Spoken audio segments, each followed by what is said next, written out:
வணக்கம். இன்றைய நாள் ஒரு காணொளியோடு உங்களை சந்திக்கிறதுல மிக்க மகிழ்ச்சி.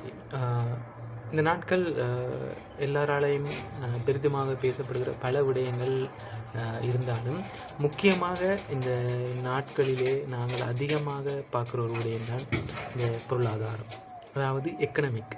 இன்றைக்கு போர் எடுத்துக்கொண்டாலும், இன்றைக்கு வைத்தியசாலை எடுத்துக்கொண்டாலும், ஒரு புதிய கண்டுபிடிப்பாக இருந்தாலும், இந்த எக்கனாமிக் என்ற பொருளாதார ரீதியான தர்க்கங்கள் இன்றைக்கு அதிகமாக பரவலாக பேசப்படுகிறது. உதாரணத்துக்கு இந்த போரை எடுத்துக்கொண்டால், இந்த போர் எத்தனை நாளைக்கு நீடிக்கும், இந்த போருக்கான செலவு என்ன, இதற்கான லாபம் என்ன என்ற கணிப்பீட்டில் பெரிதுமாக இந்த பொருளாதார, அதாவது இந்த எக்கனாமிக் கணிப்பு தான் இன்றைக்கு வாய்த்திருக்கிறது. ஏன் அமெரிக்கா மற்றும் ஈரான் இஸ்ரேலுக்கு இடையிலான இந்த போரிலே வெற்றி பெறுவதற்கான இந்த கணிப்புகள் ஆயுத பலத்தை தாண்டி இந்த பொருளாதாரம் என்ற ஒரு எல்லைக்குள் அல்லது ஒரு வரையறைக்குள் அடக்கப்பட்டிருக்கு என்பதுதான் இன்றைய நிதர்சனமான உண்மை.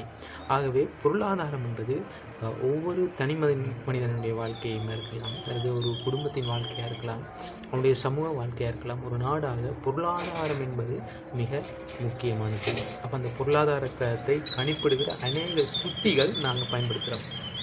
உதாரணத்துக்கு ஜனவரி மாதம் வெளியிடப்பட்ட உங்களுக்கு தெரிந்திருக்கும் பவர்ட்டி லைன், அதாவது குறைந்த அளவு ஒரு தனிநபர் வாழ்வதற்கு ஒவ்வொரு மாவட்டத்திலும், இலங்கையில் இருக்கிற ஒவ்வொரு மாவட்டத்திலும் ஒரு தனிநபர் வாழ்வதற்கான குறைந்த அளவு பணம் ஒரு மாதத்துக்கு என்று சொல்லுவாங்க, poverty line per month. So அந்த மாத தரவுகளின்படி அது என்ன சொல்லுதுன்னா, அவரேஜாக 16,500 17,000 வரைக்கும் மாறுகிறது. அதில் உச்சகட்டம் கொழும்பு என்று நாங்கள் பார்த்தோம். இதெல்லாம் ஸ்டாட்டிஸ்டிக், அதாவது ஒரு வரையறையை நாங்கள் பார்க்குறோம்.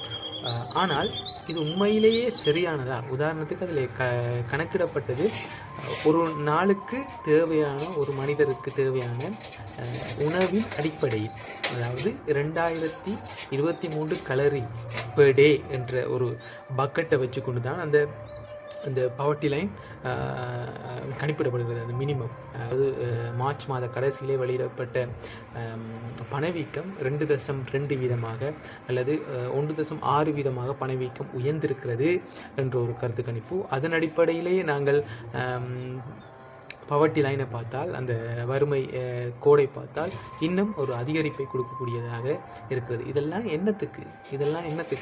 அதாவது உதாரணத்துக்கு நான் உங்களுக்கு சொல்லுகிறேன், உங்களுடைய வருமானம், உங்களுடைய குடும்பத்தின் வருமானம், நீங்கள் ஒரு தனிநபராகவோ அல்லது நீங்கள் ஒரு குடும்பத்தின் தலைவராகவோ இருக்கும்போது, உங்களுடைய குடும்பத்திலே 4 பேர், அதாவது நீங்கள், உங்களுடைய மனைவி, அதே நேரத்தில் தங்கி வாழ்கிற 2 குழந்தைகள் இருப்பார்களாங்க. என்னுடைய உதாரணத்தின்படி என்னுடைய மாத வருமானம் மினிமம் குறைந்தது 16,500 தர 4, அப்படின்னா 4 பேர் குடும்பத்தில், நான், மனைவி, என்னுடைய 2 குழந்தைகள் என்றால் பெருக்கினால், அதை 4 பெருக்கினால் குறைந்தளவு எனக்கு 66,000 ரூபா மாத வருமானம் மினிமமாக தேவை. நான் அதாவது இந்த 2023 கலோரியை கன்சியூம் பண்ணிக்கொண்டு அதுக்கு தேவையான காரியங்களை சந்திக்கிறதுக்கு மினிமமாக எனக்கு தேவை. ஆனால் இது எங்களுடைய சேலரியில், அதாவது நீங்கள் வேலை செய்கிற நிறுவனமாக இருக்கலாம், நீங்கள் செய்கிற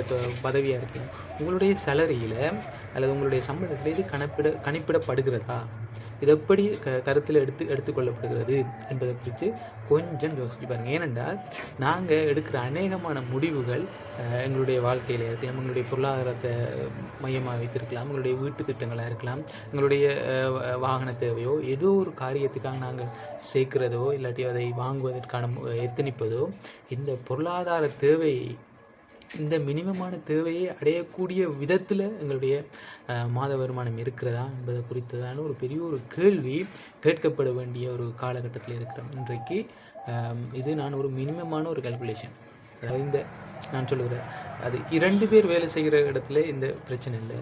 ஒரு தனி நபர் மாத்திரம், அதாவது குடும்பத்தின் தலைவன் மாத்திரம் வேலை செய்கின்ற ஒரு இடத்துல இவ்வளவு பிரச்சனைகள் இருக்கிறது. ஆகவே தான் எங்களுடைய குடும்பத்தின் நிலையை, முக்கியமாக இந்த பொருளாதாரம் எவ்வாறு ஆளுகிறது என்பதை குறித்து நமக்கு கவனம் தேவை. அப்போ உங்களுடைய வாழ்க்கையில், உங்களுடைய ஒவ்வொரு காரியத்திலும் கணக்கு போட்டு பாருங்கள். இது சாத்தியமா? நீங்கள் ஒரு லீசிங் பொருளாக இருக்கலாம், ஒரு லோனை அப்ளை பண்ணுறதுல இருக்கலாம்.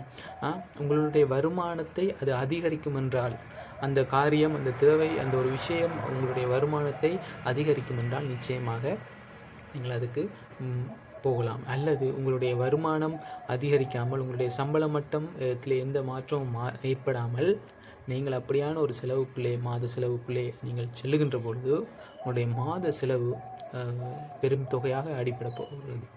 நீங்கள் சில காரியங்களை ஒதுக்க வேண்டியிருக்கும், அதாவது குறைக்க வேண்டியிருக்கும். அதற்காக நீங்கள் உங்களுடைய செலவுகள், அனாவசியமான சில செலவுகள், இவைகள் எல்லாவற்றையும் சிக்கனப்படுத்த வேண்டிய ஒரு சூழ்நிலைக்குள்ளே தள்ளப்படுவீர்கள்.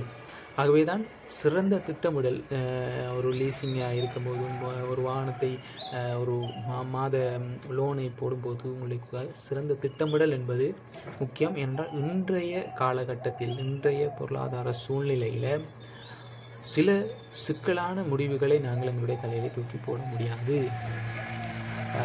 ஆகவே இது ஒரு விழிப்புணர்வு பதிவு மாத்திரம்தான். நீங்கள் உங்களுடைய வருமானத்தை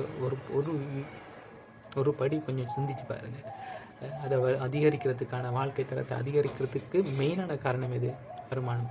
அதை சரியான முறையில் ஒழிக்கிறதுக்கான ஒரு வழியை சிந்திப்போம். நிச்சயமாக இந்த நாட்கள், அதாவது இந்த இலங்கையின் பொருளாதார காரியங்கள் நம்முடைய தனிப்பட்ட வாழ்க்கையிலும் குடும்ப வாழ்க்கையிலும் பெரிதாக பாதிக்கப்பட போகிறது.